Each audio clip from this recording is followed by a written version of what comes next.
Assalamualaikum warahmatullahi wabarakatuh. Perkenalkan, kami dari kelompok 5 akan mempresentasikan hasil diskusi materi yang kami dapat, yaitu fungsi evaluasi. Yang beranggotakan Saifa Adiana Nusantoro, NIM Jessica 101.920, Wiwit Setioningsih, NIM Jessica 101.930, Dila Fatihah Solihah, NIM Jessica 101.955, Puput Hairnisa, NIM Jessica 101.987. Apa itu evaluasi? Evaluasi menurut para ahli sebagai berikut. Pertama, menurut Staffelbein, evaluasi merupakan proses menggambarkan, memperoleh, dan menyajikan informasi yang berguna untuk menilai alternatif keputusan. Yang kedua, menurut Anastasi, evaluasi bukan sekedar menilai aktivitas secara spontan, insidental, melainkan merupakan kegiatan untuk menilai suatu secara terencana, sistematis, dan terarah berdasarkan atas tujuan yang jelas. Yang ketiga, menurut Won and Born, evaluasi ialah mengacu pada suatu tindakan atau proses untuk menentukan nilai suatu tindakan. Tindakan yang dimaksud adalah tindakan yang dilakukan evaluator terhadap suatu peristiwa atau kejadian. Selanjutnya, konsep evaluasi dalam manajemen. Fungsi evaluasi dalam manajemen ini, evaluasi sama pentingnya dengan fungsi-fungsi manajemen lainnya. Evaluasi dilakukan oleh pimpinan organisasi dalam suatu rapat kerja, rapat pimpinan atau terbuka, baik secara reguler maupun dalam menghadapi kejadian-kejadian khusus lainnya. Yang selanjutnya, yakni metode evaluasi. Adapun metode pada evaluasi yaitu bagaimana cara untuk mendapatkan penilaian atau kesimpulan terhadap objek tertentu. Yang pertama, metode evaluasi kinerja karyawan. Yakni cara yang pertama yakni dengan menghitung hasil kerja secara kuantitatif. Dengan begitu, maka akan mendapatkan hasil kinerja yang berkualitas. Nah, metode ini itu juga sering dipakai dengan mengukur kemampuan karyawan sehari itu berhasil berapa banyak pekerjaan yang telah selesai dikerjakan atau produk sesuai dengan waktu yang sudah ditentukan oleh perusahaan. Dan cara yang kedua yakni meminta tanggapan pada pihak internal perusahaan. Nah, pasti setiap perusahaan itu karyawan tidak bekerja dengan sendiri, akan tapi pasti memiliki rekan kerja atau atasan yang bisa dimintai tanggapan mengenai kinerja karyawan yang sedang Anda evaluasi. Nah, sebaiknya bukan hanya meminta tanggapan tentang kinerja saja, tapi tentang perilaku dan sikap karyawan itu juga penting untuk mendapatkan evaluasi yang lebih baik. Dan metode yang kedua yakni metode evaluasi kebijakan atau program.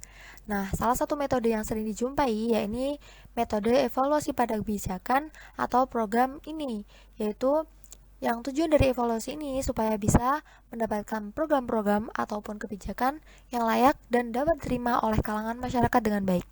Nah, adapun cara evaluasi pada kebijakan atau program itu sebagai berikut.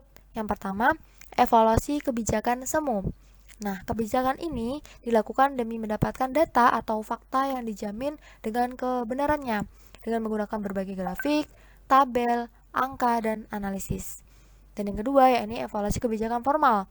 Pada evaluasi ini itu menggunakan metode deskriptif, yaitu demi menghasilkan informasi yang valid dan bisa dipercaya pada kebijakan, yaitu dengan menggunakan teknik pemetaan pada sasaran, klarifikasi pada nilai, dan analisis dampak. Selanjutnya, evaluasi dalam organisasi. Evaluasi adalah proses identifikasi untuk mengukur atau menilai apakah sebuah kegiatan atau program dilaksanakan sesuai perencanaan dan berhasil mencapai tujuan atau tidak. Evaluasi dilakukan dengan membandingkan hasil akhir dengan apa yang seharusnya dicapai. Kemudian, evaluasi sering dilakukan pada suatu organisasi setelah melakukan sebuah kegiatan untuk meningkatkan kualitas dan mutu. Kemudian, terdapat beberapa tujuan evaluasi, yaitu 1. Mengetahui tingkat pemahaman dan penguasaan seseorang dalam suatu bahasa atau kompetensi. 2. Menemukan kesulitan seseorang dalam suatu kegiatan sehingga evaluasi diadakan guna memecahkan masalah dan kesulitan yang dihadapi dalam suatu kegiatan.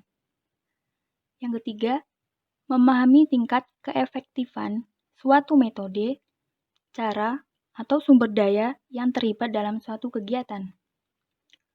Kemudian yang terakhir yaitu berperan sebagai umpan balik untuk melakukan perbaikan pada suatu kegiatan sehingga dijadikan acuan dalam kegiatan selanjutnya. Adapun tahapan-tahapan evaluasi, yang pertama, perencanaan. Evaluasi yang diterapkan pada tahap perencanaan dalam menetapkan prioritas dari berbagai alternatif, pilihan, dan possibility akan suatu metode dalam pencapaian tujuan. Kemudian yang kedua, pelaksanaan. Kegiatan evaluasi pada tahap ini adalah menganalisa dan menentukan level perkembangan pada penerapan kegiatan dibandingkan dengan perencanaan. Dan yang ketiga, yaitu setelah pelaksanaan. Tahapan ini membandingkan perencanaan dengan hasil pelaksanaan. Apakah dampak yang dihasilkan pada kegiatan yang telah dilaksanakan sesuai dengan harapannya atau tidak? Selanjutnya, jenis-jenis evaluasi. Menurut waktu pelaksanaan dan berdasarkan tujuannya. Menurut waktu pelaksanaan, yang pertama yaitu evaluasi formatif. Evaluasi ini dijalankan saat pelaksanaan dan fokus program prioritas melalui perbaikan tujuan pelaksanaannya. Hasil evaluasi biasanya meliputi permasalahan dalam pelaksanaan. Yang kedua, sumatif. Evaluasi sumatif diterapkan saat pelaksanaan dan fokus program prioritas telah usai dilakukan. Evaluasi ini memiliki tujuan dalam penilaian hasil pelaksanaan. Hasil evaluasi sumatif meliputi pencapaian prioritas dari pelaksanaan atau aktivitas prioritas. Kemudian berdasarkan tujuannya. Yang pertama, evaluasi formulasi. Evaluasi dilakukan dengan mengkaji kembali formulasi, apakah formulasi terkait dengan penyusunan kebijakan maupun kegiatan telah disusun dengan metode yang sesuai. Yang kedua, jenis evaluasi proses.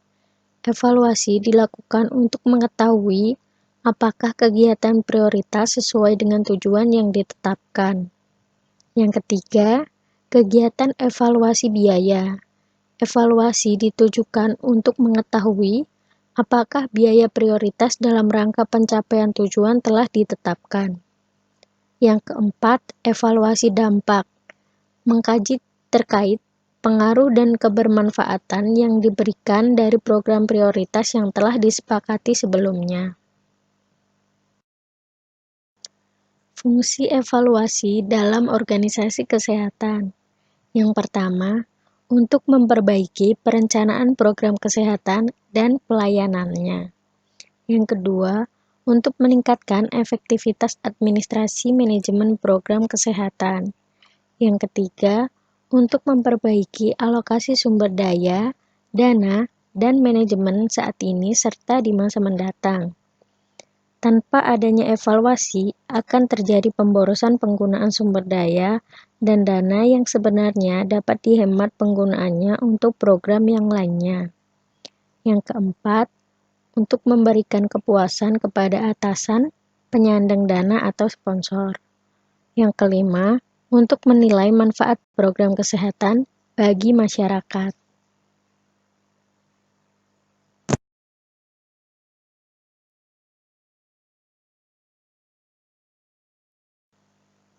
Sekian dari kelompok 5, kurang lebihnya mohon dimaafkan. Wassalamualaikum warahmatullahi wabarakatuh.